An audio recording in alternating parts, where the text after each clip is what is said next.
Hello दोस्तों, आइए सुनते हैं आज की कहानी। माँ का प्यार अनमोल है। सोनू को माँ ने सब्जियाँ लाने बाजार भेजा था। घर लौटकर उसने किचन में थैला रखा और माँ को आवाज़ देने लगा। माँ उसके छोटे भाई को कमरे में बैठकर होमवर्क करा रही थी। सोनू 12 साल का था और उसका छोटा भाई बंटी 5 साल का।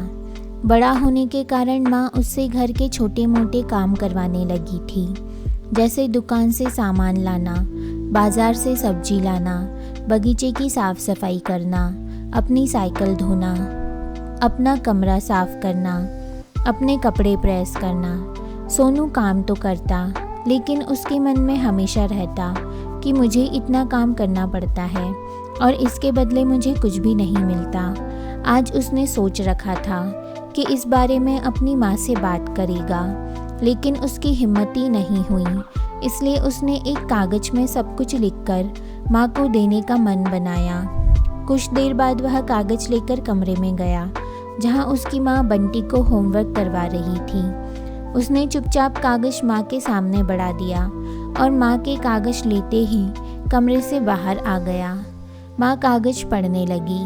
उसमें लिखा था, माँ, मैंने इस सप्ताह जो काम किया उसका हिसाब इस कागज़ में लिख रहा हूँ। बाजार से सब्जी लाने के 50 रुपये, बगीचे की सफाई करने के 20 रुपये, कपड़े प्रेस करने के 10 रुपये, साइकिल धोने के 5 रुपये, अलमारी सेट करने के 5 रुपये, कुल हिसाब 90 रुपये।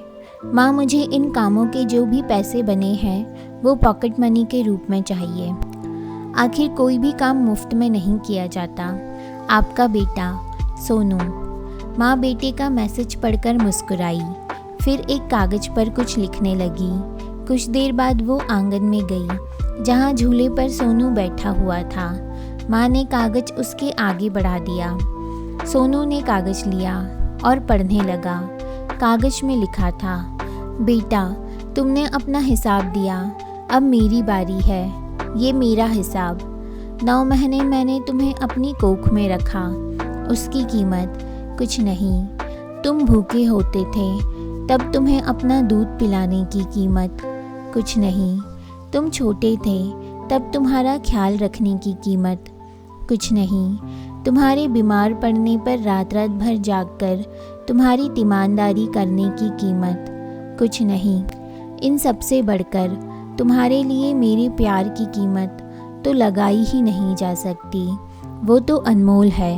ये पढ़कर सोनू की आंखों से आंसू बहने लगे। वो भागकर अपनी माँ के पास गया और उनसे लिपटकर बोला, सॉरी मम्मी, मैंने कभी सोचा ही नहीं कि आपने मेरे लिए क्या क्या किया है, कितनी तकलीफ़ें सही है। I love you mummy. उसने वो कागज़ लिया और उसमें लिखा, पेड इन फुल। तो दोस्तों, आशा करती हूँ कि आपको यह कहानी पसंद आई होगी। अगर आपको यह कहानी पसंद आई हो तो प्लीज़ हमारे चैनल को लाइक कीजिए, सब्सक्राइब कीजिए एंड शेयर कीजिए। मैं मिलती हूँ आपसे अगली कहानी में। तब तक के लिए बाय बाय।